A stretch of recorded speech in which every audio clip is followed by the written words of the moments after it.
Hello everyone, तो कैसे हैं आप सब लोग। तो आज हमारी है हिस्ट्री की क्लास नंबर 6। इससे पहले हम 5 क्लासें कर चुके हैं जिसमें हमने प्राचीन भारत के इतिहास को अच्छे से डिस्कस किया था। ठीक है, आज की क्लास हमारी आखिरी क्लास होगी प्राचीन भारत के इतिहास की। इसके बाद हम नेक्स्ट क्लास से मध्यकालीन भारत का जो इतिहास है, सल्तनत काल, मुगल काल, उसे स्टार्ट करेंगे।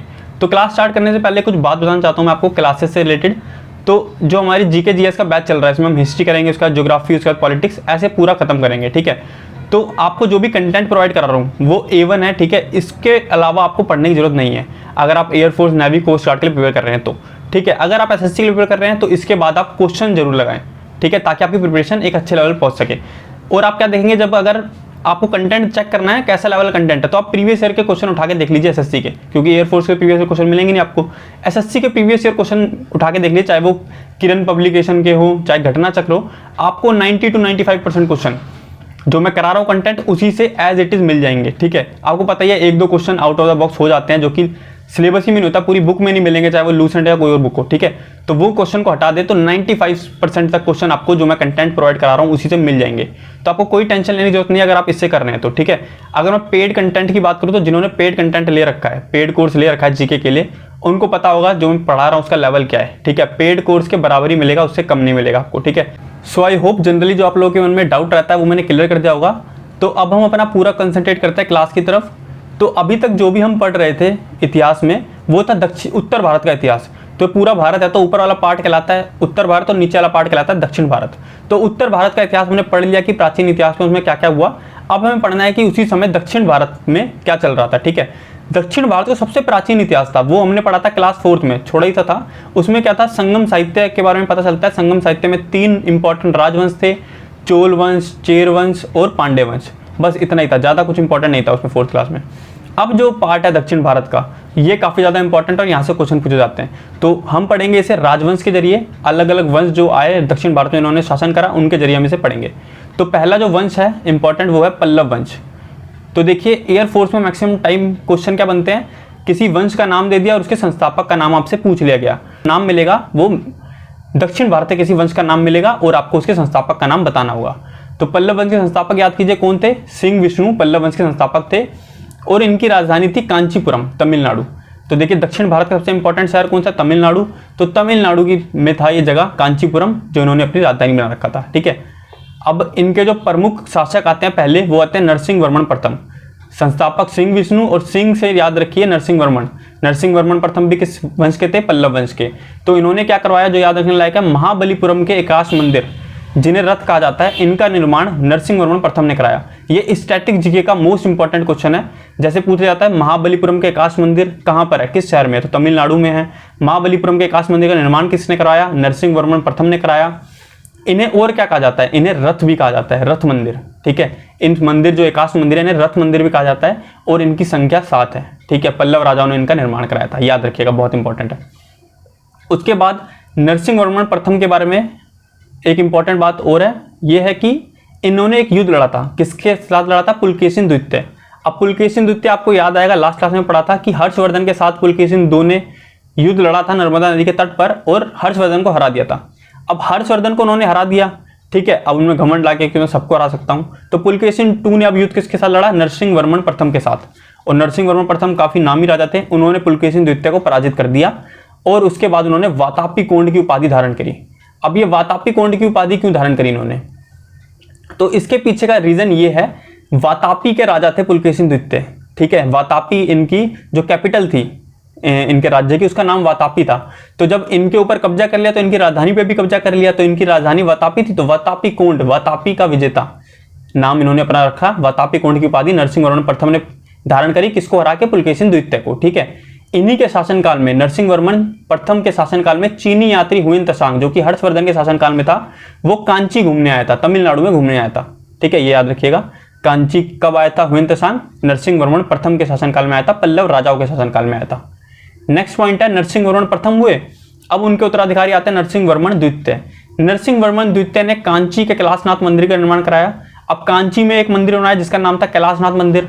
तो आप यहां से देख सकते हैं ये लोग वैष्णव धर्म के अनुयायी थे वैसे तो, लेकिन ये शैव धर्म को भी बराबर मानते थे। आप मान सकते हैं हिंदू धर्म के अनुयायी चल रहे थे लोग। ठीक है, इन्होंने महाबलीपुरम के एकाश मंदिर बनाया। अब यहाँ पर इन्होंने कैलाशनाथ मंदिर जो कि भगवान शिव को समर्पित था उसे बनवाया कांची में, तमिलनाडु में भी, ठीक है। नरसिंहवर्मन द्वितीय ने बनवाया इसे, ठीक है। याद रखिएगा मंदिरों के नाम बहुत ज्यादा इंपॉर्टेंट है स्टैटिक जीके के पॉइंट ऑफ व्यू से। अब महाबलीपुरम के शोर मंदिर का निर्माण भी इन्होंने कराया। अब महाबलीपुरम जो जगह थी वहां पर शोर मंदिर का निर्माण करवाया गया। ये शोर मंदिर काफी इंपॉर्टेंट है, मैंने टेलीग्राम पे क्वेश्चन डाला था कुछ दिन पहले। शोर मंदिर किसने बनवाया था? नरसिंहवर्मन द्वितीय ने बनवाया था। ये कहां बना हुआ है? महाबलीपुरम में बना हुआ है शोर मंदिर, ठीक है, याद रखिएगा।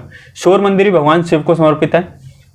10 कुमार चरित्र के लेखक दंडी लेखक थे, वो नरसिंहवर्मन द्वितीय के दरबार में रहते थे। उन्होंने एक पुस्तक लिखी है जिसका नाम है 10 कुमार चरित्र, ठीक है। 10 कुमार चरित्र पुस्तक वैसे इतनी इंपॉर्टेंट नहीं है, लेकिन ऐसा क्वेश्चन आ सकता है दंडी किसके दरबार में थे, ठीक है, वो नरसिंहवर्मन द्वितीय के दरबार में थे। तो हमने क्या पढ़ा? पल्लव वंश के संस्थापक कौन थे? सिंह विष्णु पहले इंपॉर्टेंट शासक, नरसिंहवर्मन प्रथम जिन्होंने महाबलीपुरम के एकाश मंदिर बनवाए। उसके बाद कौन आते हैं? नरसिंहवर्मन द्वितीय जिन्होंने कैलाशनाथ का मंदिर बनवाया, कहां पर? कांचीपुरम में। और दूसरा मंदिर कौन सा बनाया? महाबलीपुरम का शोर मंदिर का निर्माण भी उन्होंने करवाया। तो याद रखिए काफी इंपॉर्टेंट है पल्लव वंश। उसके बाद चोल वंश। अब मैंने रिपीट क्यों कर रहा हूँ पिछली चीजें? मैंने रिपीट इसलिए करी है क्योंकि ये आगे जितने वंश चलेंगे ना आप कंफ्यूज होंगे धीमे धीमे कि चोल वंश के संस्थापक कौन थे और पल्लव वंश के कौन थे। तो इसे बार बार रिपीटेडली जितनी बार रिवीजन करेंगे उतना ज्यादा अच्छा रहेगा, ठीक है। तो नेक्स्ट जो हमारा वंश आता है इंपॉर्टेंट वो होता है चोल वंश। पल्लव के बाद चोल राजा आए। चोल वंश के संस्थापक कौन थे? विजयालय। अब ये ला कॉमन है, ला विजयालय, चोल विजयालय, चोल विजयालय। आप 2-3 बार पढ़ेंगे तो आपको याद आ जाएगा। चोल वंश के संस्थापक कौन थे? विजयालय थे। इनकी राजधानी क्या थी? अब तमिलनाडु इंपॉर्टेंट क्षेत्र था वहां पर, तो तंजौर एक जगह है, तंजौर तमिलनाडु में, उसे इन्होंने अपनी राजधानी बनाया। तंजौर तमिलनाडु इनकी राजधानी थी, ठीक है। ये पूछा जाता है इनकी राजधानी क्या थी चोल वंश वालों की, पल्लव वंश वालों की, इसलिए मैं बता रहा हूँ। जो याद करने लायक नहीं होता वो मैं नहीं बताता हूँ, ठीक है। जो एग्जाम पॉइंट ऑफ व्यू से इंपॉर्टेंट है खाली वही पढ़ रहे हैं। तक्कोलम के युद्ध में राष्ट्रकूट नरेश कृष्ण 3 ने परातंग 1 को पराजित किया। तो ये जो क्वेश्चन है ये मैंने बहुत कम देखा है प्रीवियस ईयर्स में भी, तो ऐसा खास पूछा नहीं जाता, लेकिन आप इसे एक बार याद रखिए, ठीक है, थोड़ा ध्यान में रखिए बस। कृष्ण 3 ने परातंग 1 को पराजित किया था, क्योंकि कृष्ण 3 काफी फेमस राजा है। परातंग 1 इतने फेमस नहीं है, लेकिन कृष्ण 3 बहुत फेमस राजा है। ये राष्ट्रकूट के एक राजा थे कृष्ण 3, इन्होंने तक्कोलम के युद्ध में परातंग 1 को पराजित किया था। नेक्स्ट पॉइंट देखते हैं राजाराज प्रथम। राजाराज प्रथम जो प्रथम शासक हुए, जो प्रमुख शासक थे चोल वंश के, वो कौन थे? राजराज प्रथम थे। इन्होंने श्रीलंका पर आक्रमण किया था, ठीक है। अब साउथ इंडिया है, साउथ इंडिया से आपको पता ही है सबसे पास पड़ता है, 37 किलोमीटर की दूरी पे श्रीलंका। तो श्रीलंका पर इन्होंने आक्रमण किया था। वहां के राजा उस समय कौन थे? ये महीम, गलत लिखा हुआ है, महीम है, ये एंड में ना नहीं है, माई है, महीम, ठीक है। वहां के राजा महीम थे, महीम 5th, उनको पराजित किया था राजाराज प्रथम ने, और इन्होंने तंजौर में राजराजेश्वर का मंदिर बनवाया था।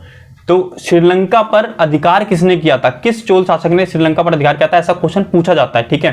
तो किसने किया था? राजराज प्रथम ने किया था। या किस वंश ने श्रीलंका पर शासन किया? चोल वंश ने श्रीलंका पर शासन किया था। इन्होंने, ये काफी ज्यादा इंपॉर्टेंट है, बृहदेश्वर मंदिर या फिर राजराजेश्वर मंदिर।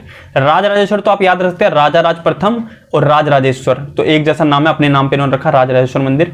और बृहदेश्वर मंदिर याद रखना थोड़ा मुश्किल हो सकता है। बृहदेश्वर मंदिर याद रखिएगा, यही पूछा जाता है बृहदेश्वर मंदिर किसने बनवाया था, किस वंश में बना? चोल वंश में, पल्लव वंश में, या फिर किस राजा ने बनवाया? याद रखिएगा बृहदेश्वर मंदिर राजा प्रथम ने बनवाया था। चोल वंश के प्रमुख शासक थे ये। और बृहदेश्वर मंदिर भी भगवान शिव को समर्पित है। जितने मंदिर बने दक्षिण भारत के टाइम पे बहुत ज्यादा इंपॉर्टेंट है स्ट्रैटेजी में, ठीक है। आप जो लूसेंट की बुक है उसका स्टैटिक पोर्शन खोल लेंगे ना, वहां पर भी आपको इन सभी मंदिरों के नाम दिख जाएंगे, वहां पर भी याद करने पड़ेंगे, इससे पहले अभी याद करते हो चले से, ठीक है। आगे देखते हैं चोल साम्राज्य का शारीरिक विस्तार राजेंद्र प्रथम। अब राज से ही इनके दूसरे राजा आते हैं राजेंद्र प्रथम जो थे, चोल साम्राज्य का शारीरिक विस्तार जो इन्होंने सीमा अपने राज्य की सबसे ज्यादा किसने फैलाई? राजेंद्र प्रथम ने फैलाई। और इन्होंने पाल शासक महिपाल, अभी आगे हम पाल वंश के बारे में पढ़ेंगे, एक छोटा सा वंश था पाल वंश, उनके फेमस राजा एक थे महिपाल, उनको पराजित करा इन्होंने और गंगेकोंड चोलपुरम की उपाधि धारण की, ठीक है। और नवीन राजधानी किसे बनाई? गंगेकोट चोलपुरम का निर्माण कराया। मतलब महिपाल को जब पराजित करा इन्होंने तो गंगेकोट चोलपुरम एक जगह का नाम है दक्षिण भारत में, उसको इन्होंने कब्जा कर लिया उस पर। तो उस पर कब्जा करा उससे छीनकर, तो उन्होंने उसी नाम से राजधानी बना ली गंगेकोट चोलपुरम, और उसी की उपाधि धारण कर ली, गंगेकोट चोल की उपाधि धारण कर ली। जैसे हमने पीछे पढ़ा था नरसिंहवर्मन प्रथम ने क्या करा, उन्होंने पुलकेशिन द्वितीय को हराया और उसी की राजधानी का नाम क्या था? वातापी, और वातापी कोंड की उपाधि धारण करी। ऐसे इन्होंने गंगेकोट चोलपुरम जो उसकी राजधानी थी महिपाल की, उस पर कब्जा करके गंगेकोट चोल की उपाधि धारण कर ली, ठीक है। समझ पा रहे हो ना दोनों में रिलेशन? जो राजधानी का नाम है उसी नाम से ये लोग अपनी उपाधि धारण कर रहे हैं, ठीक है। चोल वंश का अंतिम राजा कौन होता है? राजेंद्र 3। राजेंद्र प्रथम ने शारीरिक विस्तार करा चोल साम्राज्य का, और चोल वंश का अंतिम राजा होता है राजेंद्र 3। और प्राचीन जो दक्षिण भारत था उसमें भी चोल वंश सबसे ज्यादा शक्तिशाली था, और चोल वंश यहाँ पर भी हमें ज्यादा शक्तिशाली दिखता है। ठीक है, अंतिम राजा याद रखने की ऐसी खास जरूरत नहीं है, जो ये इंपॉर्टेंट पॉइंट थे राजेंद्र प्रथम के बारे में, राजा राज प्रथम के बारे में, वो इंपॉर्टेंट है। ठीक है, चोलकालीन नटराज प्रतिमा, ये काफी इंपॉर्टेंट है, पूछा जाता है कि नटराज की प्रतिमा किस वंश से रिलेटेड है या किसके शासन काल में प्राप्त हुई थी, किस काल में प्राप्त हुई थी। तो चोल काल में नटराज प्रतिमा बनी थी, जो कि चोल काल का सांस्कृतिक सार कहा जाता है जिसे। ठीक है, नटराज की प्रतिमा पता है, नटराज की जो पेंसिल आती है उसमें बनी होती है डांसिंग करते हुए, ठीक है, गोल में, वो है चोल कालीन में ये बनी थी और काफी फेमस है नटराज की प्रतिमा, याद रखिएगा। तो नेक्स्ट जो हमारा इंपॉर्टेंट वंश है वो है राष्ट्रकूट वंश। तो अभी तक हमने 3 वंश पढ़े। पल्लव वंश के संस्थापक कौन थे, एक बार रिवाइज कीजिए, वो थे सिंह विष्णु, वैष्णव धर्म के अनुयायी थे वो लोग, तो सिंह विष्णु उनके संस्थापक का नाम था। नेक्स्ट था चोल वंश, चोल लाला कॉमन, चोल विद्यालय, विद्यालय वहां के संस्थापक थे। अब हम पढ़े राष्ट्रकूट राजवंश के बारे में, इनके संस्थापक कौन थे, दंती दुर्ग इनके संस्थापक थे। और ये टाइपिंग एरर है, चीन नहीं इनकी लिखना था यहाँ पे। इनकी राजधानी क्या थी, मान्यखेत थी। तो आप एक चीज समझ पा रहे होंगे, राष्ट्रकूट और चोल ये समानांतर चल रहे थे। जिस समय चोल तमिलनाडु पे राजधानी बनाकर शासन कर रहे थे, उसी समय राष्ट्रकूट किसी और जगह पर अपनी राजधानी बनाकर शासन कर रहे होंगे। ऐसा मैं क्यों कह रहा हूं, क्योंकि हमने क्या पढ़ा, राष्ट्रकूट नरेश कृष्ण 3 ने परातंक 1 को पराजित किया था, जो कि चोल वंश के थे। तो मैं समझ पा रहा हूं कि एक ही समय चल रहे होंगे, तभी तो दोनों के बीच में युद्ध हुआ। अब इनकी राजधानी थी मान्यखेत, उनकी राजधानी क्या थी, तंजौर, जो कि तमिलनाडु में थी। मान्यखेत कहां पड़ता है, मान्यखेत महाराष्ट्र के क्षेत्र में पड़ता है। ठीक है, ये इनकी राजधानी थी। अब दक्षिण भारत में सबसे जो इंपॉर्टेंट चीज होती है वो यहाँ पे हुई, एलोरा एलिफेंटा गुफाओं का निर्माण। ये किसके शासनकाल में हुआ, राष्ट्रकूट राजवंशों के शासनकाल में हुआ। राष्ट्रकूट वंश के राजा थे, इन्होंने ही एलोरा और एलिफेंटा गुफाओं का निर्माण कराया, जो कि महाराष्ट्र में है। ठीक है, बहुत ज्यादा इंपॉर्टेंट पॉइंट है, एलोरा एलिफेंटा गुफाएं कहाँ है, किस वंश के शासनकाल में इनका निर्माण हुआ, बहुत इंपॉर्टेंट, याद रखिएगा। उसके बाद इंपॉर्टेंट है एलोरा के प्रसिद्ध कैलाशनाथ मंदिर का निर्माण किसने कराया। अब कैलाशनाथ मंदिर है तो भगवान शिव का मंदिर होगा, इसका निर्माण किसने कराया। अब ये एलोरा गुफाओं में मंदिर है, तो राष्ट्रकूट वंश ने करवाया होगा। लेकिन राजा का नाम क्या था, उनके राजा का नाम था कृष्ण प्रथम। कृष्ण प्रथम जो थे, इन्होंने एलोरा के प्रसिद्ध कैलाश मंदिर का निर्माण कराया, याद रखिएगा, बहुत ज्यादा इंपॉर्टेंट है स्ट्रैटेजी का क्वेश्चन। ये क्वेश्चन तो 2 बार कम से कम एयरफोर्स एग्जाम पूछा जा चुका है। ठीक है, पिछली बार मैंने एग्जाम दिया था, उस समय जो रिव्यू देखे थे उसमें भी ये क्वेश्चन था। ठीक है, एलोरा की गुफाएं बौद्ध, हिंदू तथा जैन धर्म से संबंधित है। जैसे हमने लास्ट क्लास में अजंता की गुफा के बारे में पढ़ा था, उसका निर्माण गुप्त शासकों ने करवाया था, और वो बौद्ध और हिंदू दोनों से रिलेटेड थी। कुछ गुफाएं बौद्ध की थी, कुछ गुफाएं हिंदू धर्म से रिलेटेड थी। यहाँ पर जो गुफाएं हैं, कुछ गुफाएं बौद्ध धर्म से रिलेटेड है, कुछ गुफाएं हिंदू धर्म से, और कुछ गुफाएं जैन धर्म से संबंधित है। ठीक है, अब अमोघ वंश से जैन धर्म के अनुयायी थे, इन्होंने कन्नड़ में कविराज मार्ग की रचना की है। ठीक है, ये बुक इंपॉर्टेंट है, ये मैंने प्रीवियस ईयर में काफी बार दी है, कविराज मार्ग। ये बुक किसने लिखी और किस भाषा में है। ये कविराज मार्ग बुक जो है कन्नड़ भाषा में है, और अमोघ वर्ष ने लिखी थी, जो कि जैन धर्म के अनुयायी थे, और ये राष्ट्रकूट वंश के थे, राजा थे। अमोघ वर्ष नाम याद रखिएगा। अमोघ वर्ष ने क्या करा, कन्नड़ में एक बुक लिखी है कविराज मार्ग, तो इसलिए इंपॉर्टेंट है। कन्नड़ में कविराज मार्ग किसने लिखी, अमोघ वर्ष ने लिखी। आप ये अगर याद रखते हैं तो काफी इंपॉर्टेंट रहेगा। ठीक है, एयरफोर्स एग्जाम में ये क्वेश्चन बने, ये नहीं मान सकता मैं, लेकिन एसएससी में पॉइंट ऑफ व्यू से बहुत ज्यादा इंपॉर्टेंट है। एयरफोर्स में हाँ बहुत ज्यादा रेयर चांस है इससे क्वेश्चन बने, लेकिन एसएससी के लिए बहुत ज्यादा इंपॉर्टेंट है, क्योंकि कई बार पूछा जा चुका है। तो नेक्स्ट पॉइंट आपका है, पल्लव, पांडे एवं केरल वंश के संघ को गोविंद 3 ने नष्ट किया था। तो जो 4 वंश से पल्लव, पांडे, गंग एवं केरल, इन सब ने अपना एक ग्रुप बनाया और राष्ट्रकूट वंश पर हमला करा। जब उनके शासक कौन थे, गोविंद 3। तो गोविंद 3 ने इन चारों वंश से इनके संघ को नष्ट किया था। ठीक है, इन चारों को परास्त किया था। तो कुछ खास ना पॉइंट नहीं, बस याद रखिए, एक 4 वंशों का संघ बना था, वंश के नाम याद रखिए। उनको किसने नष्ट किया था, राष्ट्रकूट के राजा गोविंद 3 ने नष्ट किया था। ठीक है, अब एक पॉइंट बताता हूं, जैसे राष्ट्रकूट के राजा आपको याद नहीं रहते कि कौन से राष्ट्रकूट वंश के राजा थे या नहीं थे, तो आप याद रखते हैं जो मेन राजा थे इनके सबसे ज्यादा इंपॉर्टेंट, जैसे कृष्ण 3, गोविंद 3। तो कृष्ण और गोविंद, कृष्ण भगवान के नाम से संबंधित नाम है, कृष्ण भी कहा जाता है और गोविंद भी कहा जाता है। तो याद रखिए, कृष्ण भगवान संबंधित जो नाम है वो राष्ट्रकूट वंश के राजाओं के हैं। ठीक है, इसके बाद आपका जो है राष्ट्रकूट वंश खत्म होता है। इसके बाद जो लास्ट पॉइंट है गंग वंश वाला, ये एक गंग वंश था जो कि दक्षिण भारत पर राज करता था, और काफी छोटा वंश था, ऐसा कुछ इंपॉर्टेंट नहीं है, इसके बारे में ज्यादा नहीं पढ़ना। इनके एक प्रमुख राजा होते हैं नरसिंह देव, जो कि इंपॉर्टेंट है। इनके बारे में आपको 100% पता होना चाहिए, क्योंकि इन्होंने एक मंदिर बनाया था, कोणार्क का सूर्य मंदिर, जो कि बहुत ज्यादा फेमस है। तो सूर्य मंदिर कहां पर है, कोणार्क में है, उड़ीसा में। कोणार्क कहां पड़ता है, उड़ीसा का एक शहर है। तो कोणार्क का सूर्य मंदिर किसने बनाया, नरसिंह देव ने बनाया, और ये गंग वंश के थे। और कोणार्क के सूर्य मंदिर का दूसरा नाम क्या है, ब्लैक पैगोडा भी इस मंदिर को कहा जाता है। अब देखिए, नरसिंह देव के नाम से आप कंफ्यूज हो सकते हैं, नरसिंह वर्मन प्रथम। तो नरसिंह वर्मन किस वंश के शासक थे, पल्लव वंश के शासक थे, उनके नाम में आपको नरसिंह वर्मन वर्मन मिल जाएगा, लेकिन यहाँ पे क्या है नरसिंह देव, तो इन दोनों नाम में कंफ्यूज मत होइएगा। अब हमारा नेक्स्ट जो वंश आता है वो था चालुक्य वंश। अब चालुक्य वंश देखिए यहाँ पे 3 धाराओं में बटा हुआ था। मान लीजिए एक जाति के 3 परिवार हैं और वो अलग अलग जगह पे शासन करते हैं, ऐसा चल रहा था चालुक्य वंश का। एक चालुक्य वंश का परिवार था, वो कहाँ से आया था, कल्याणी से आया था, और इसकी स्थापना किसने करी थी, तेलपटू ने करी थी। इस वंश की स्थापना चालुक्य वंश कल्याणी वाले, इनकी स्थापना तेलपटू ने करी।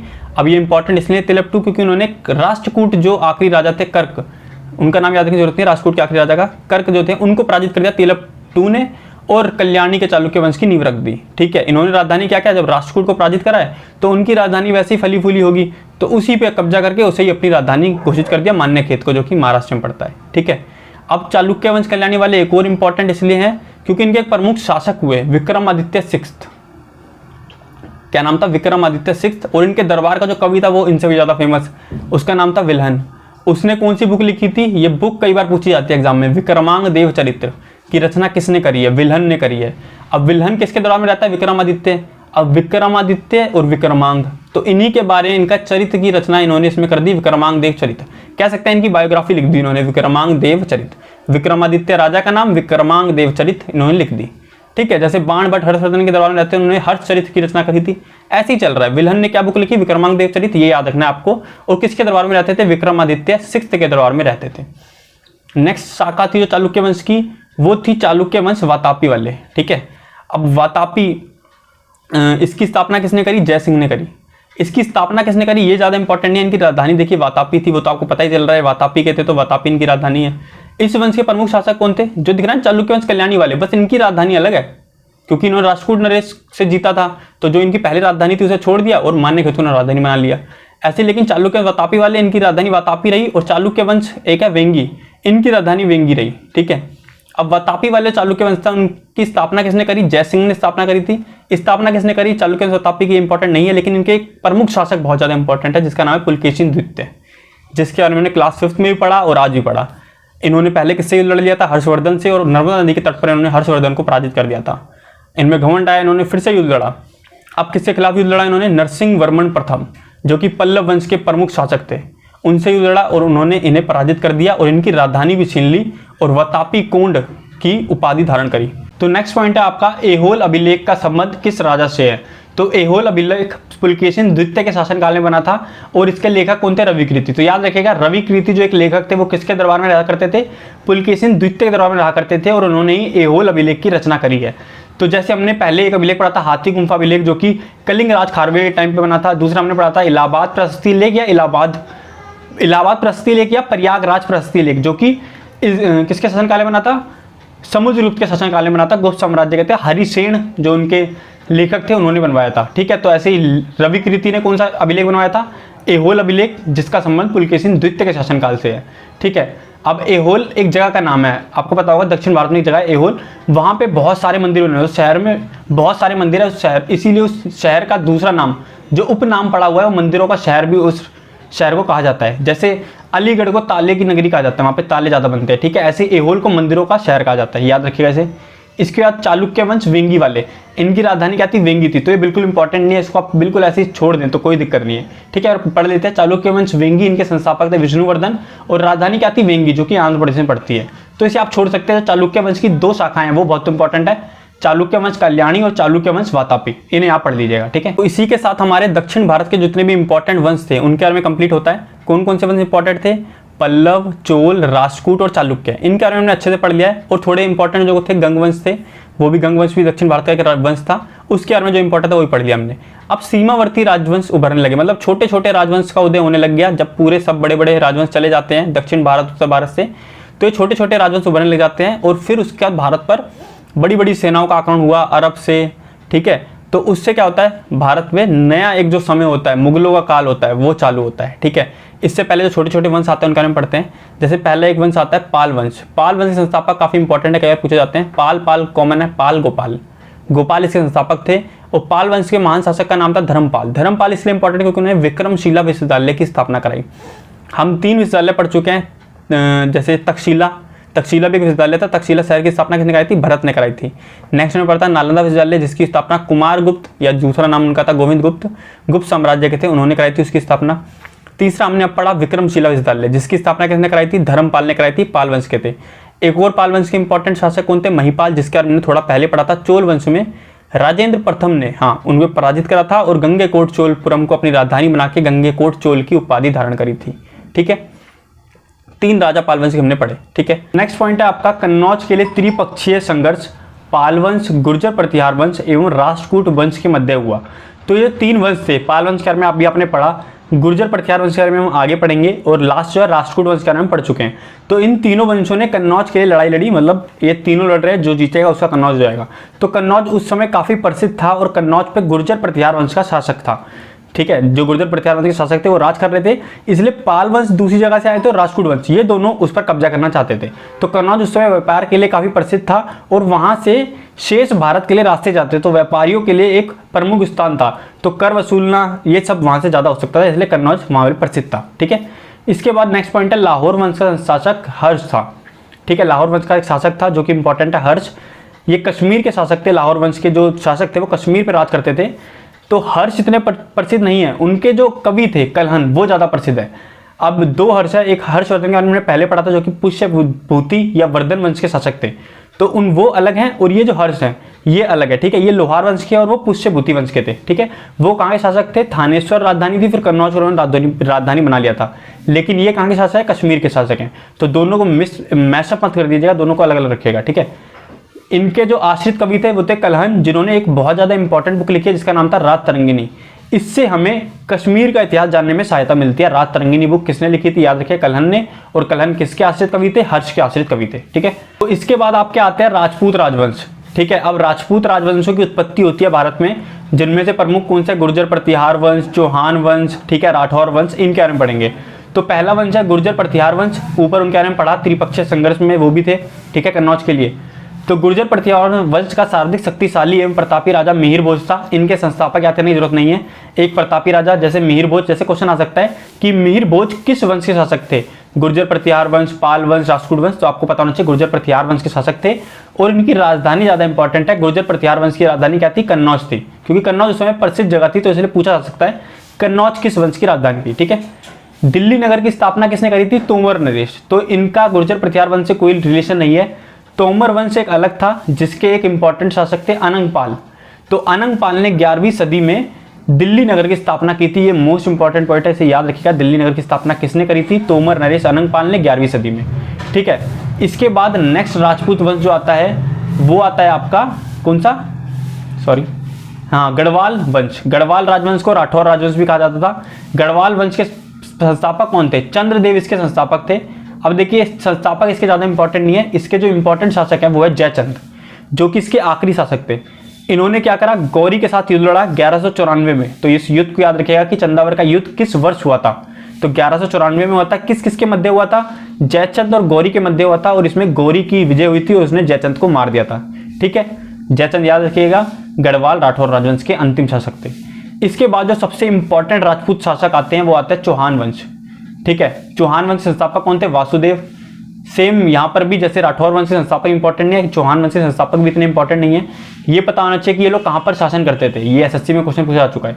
तो चौहान राजा दिल्ली और अजमेर, अजमेर कहाँ पड़ता है? राजस्थान में। दिल्ली तथा अजमेर के शासक थे, इन जगहों पर ये विशेषकर शासन करते थे। सोमदेव विग्रहराज 6 के राजकवि थे। इनके जो पहले इंपॉर्टेंट राजा हैं वो है विग्रहराज फोर्थ है, जिनके राजकवि का नाम काफी इंपॉर्टेंट है, सोमदेव। तो ये क्वेश्चन पूछा जा चुका है कि सोमदेव किसके दरबार में रहा करते थे? विग्रहराज 4 के दरबार में रहा करते थे। और 2.5 दिन का झोपड़ा मस्जिद किसने स्थापना कराई थी? 2.5 दिन के झोपड़ा मस्जिद की कुतुबुद्दीन ऐबक, जो कि गुलाम वंश का संस्थापक था। अभी मध्यकालीन भारत में उसके बारे में पढ़ेंगे हम। तो कुतुबुद्दीन ऐबक ने 2.5 दिन का झोपड़ा मस्जिद बनवाई थी, जो कि काफी फेमस है। लेकिन ये मस्जिद बनने से पहले एक विद्यालय था और इस विद्यालय की स्थापना किसने कराई थी? विग्रहराज ने ही। विग्रहराज जो फोर्थ कर लीजिएगा यहाँ पे, विग्रहराज फोर्थ ने ही 2.5 दिन का झोपड़ा नामक एक विद्यालय बनवाया था, जिसको बाद में कुतुबुद्दीन ऐबक ने 2.5 दिन का झोपड़ा मस्जिद में बदल दिया। ठीक है, इसे याद रखिएगा। इनके सबसे प्रमुख शासक थे चौहान वंश के, तो वो थे पृथ्वीराज 3।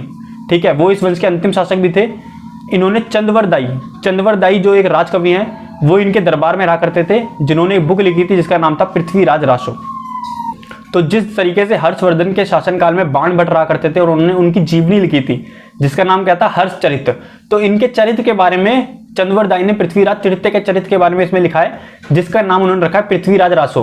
समझ सकते हैं आप, पृथ्वीराज तृतीय की ये बायोग्राफी एक तरीके से, ठीक है। यहाँ पर सबसे ज्यादा इंपॉर्टेंट पृथ्वीराज 3 के द्वारा जो युद्ध लड़े गए वो बहुत ज्यादा इंपॉर्टेंट है।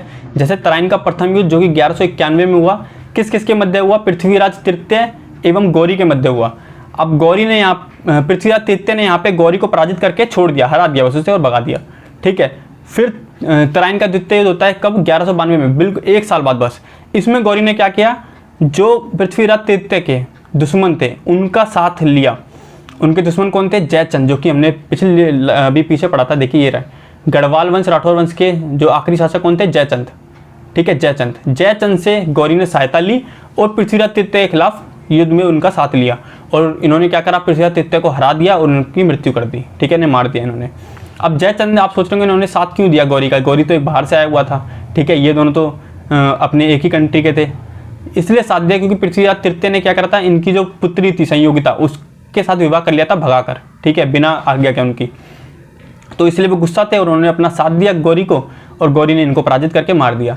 अब गौरी क्या था? गौरी तो किसी का साथ सगा नहीं था। इसने क्या कहा? गौरी ने 2 साल बाद 1194 में फिर से युद्ध छेड़ दिया जयचंद के खिलाफ, और चंदावर का युद्ध जिसको हमने पढ़ा भी, और उसने जयचंद को भी मार दिया और उसके राज्य पर भी कब्जा कर लिया, ठीक है। आप देख पा रहे हैं दोनों जगह से खेल गया गौरी, इनको भी कब्जा कर लिया, इन पर भी, पृथ्वीराज तृतीय की जगह पर भी, और उसको भी फिर पराजित करके उसकी जगह पर भी कब्जा कर लिया। इसी के साथ हमारा जो राजपूत राजवंश थे उनका इतिहास समाप्त होता है। राजपूत राजवंश में हमने पढ़ा गुर्जर प्रतिहार वंश, तोमर वंश, राठौर वंश और चौहान वंश राजपूत वंश में ज़्यादा इंपॉर्टेंट थे, उनका हमने पढ़ लिया है, ठीक है। इसके बाद जो हमारे छोटे राज्य फिर से आते हैं, छोटे वंशों का निर्माण होता है, उनके बारे में जो इंपॉर्टेंट पॉइंट्स है वो बताता हूँ आपको।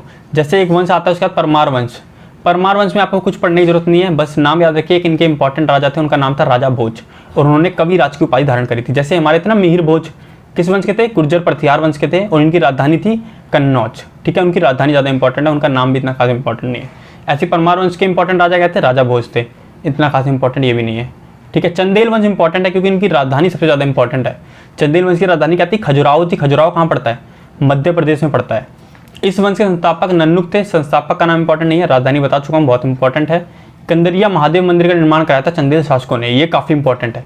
ये देखिए चालुक्य हो गया, टाइपिंग में गलत हो गया, चंदेल कर लीजिएगा, चंदेल के बारे में चल रहा है, चंदेल ही होगा ये भी।